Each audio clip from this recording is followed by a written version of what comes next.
present to you my open letter to President Barack Obama regarding our war in Afghanistan.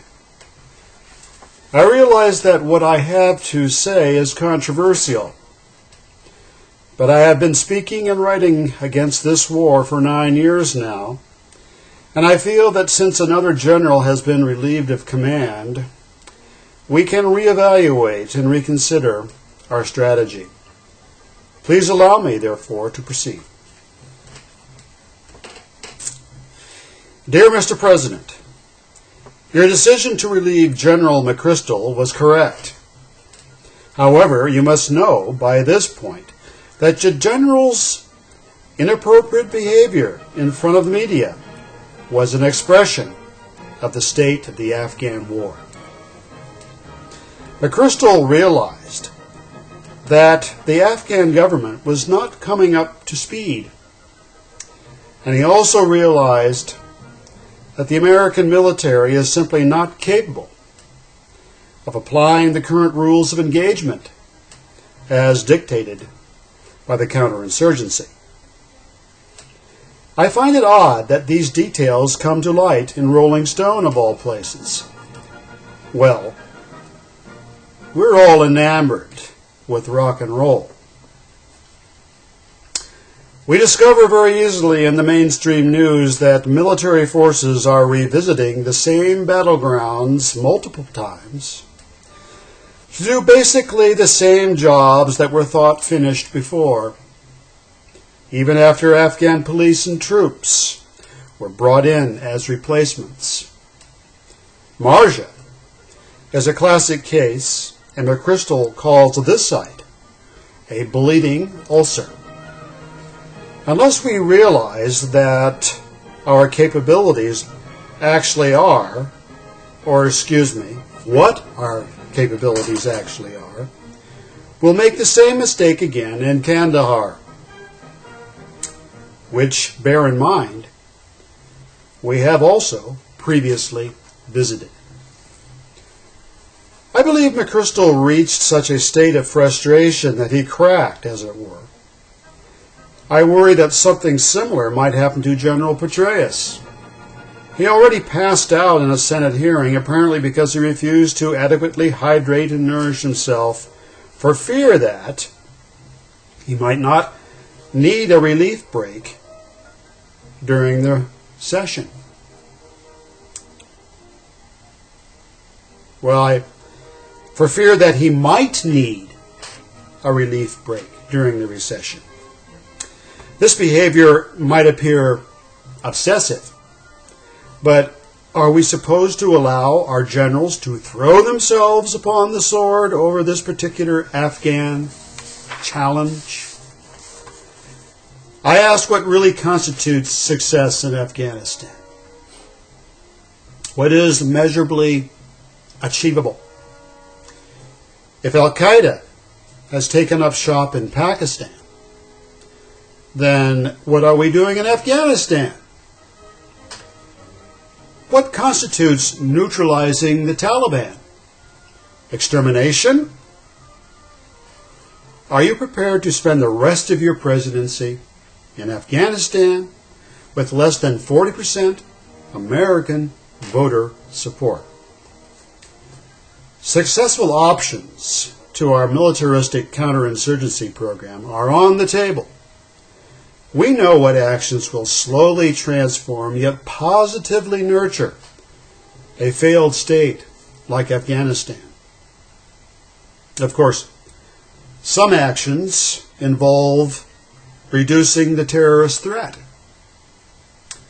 Other actions consist of humanitarian and developmental aid. For many years, well before it was recently announced, we've known of Afghanistan's mineral wealth. China, Russia, and the United States would like to tap these resources. Can we work together to build the Afghan skills and infrastructure to mine these critical raw materials? We must, as a country, get over the obsession with war. In many cases, war as an instrument of national policy doesn't work as effectively as other mechanisms, including doing nothing. We currently aren't being threatened by another government. We're being threatened by independent, stateless groups. We must answer the question of what is the most effective strategy against terrorism. We must, so far, multinational intelligence and police action have been the most successful. Yet since our invasion of Iraq and Afghanistan, we've seen terrorist activities increase, not only around the world, but within the United States. Over 10 attempted terrorist attacks have occurred in New York since 9/11. Most failed because of solid police action. For those who were nearly successful, but for incompetence, obviously our war in Afghanistan didn't prevent them from happening. Hence, to contend that our war in Afghanistan will prevent another 9/11 is completely invalid. But do we want to admit that our strategy in Afghanistan is a failure?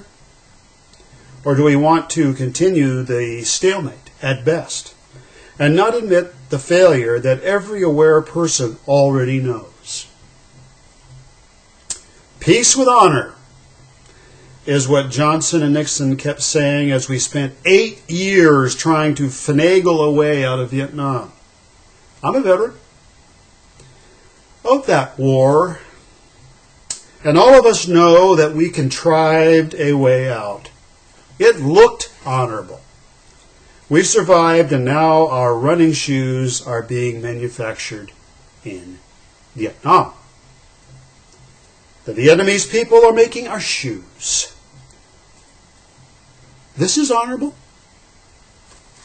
I'd say that's honorable. So maybe stopping our war in Afghanistan is easy. We as Americans simply say, the job of our military is over. We have met our military objectives. Our people in uniform have done a superb job beyond our expectations. Our work must now shift to development and aid as we team with the UN and other nations to fight terrorism and human suffering. This change, of course, may come as a surprise to you. But you can thank our soldiers for accomplishing our goals, and now we must bring them home to their loved ones for a long-deserved reunion. They come home with honor, and they have our deepest respect and thanks. In time, your questions will be answered as we begin the difficult journey for a better tomorrow. How history will judge us for our mistakes and for our charity is currently beyond our knowledge. We are prepared for that judgment as we ascend to greater values. Our current government is a mere blip in the passage of time. We pray that the generations ahead of us will evolve new ways of peaceful engagement. That's probably good enough for now. Thanks for listening, Mr. President. I wish you the best. Sincerely, Fred. Goodbye.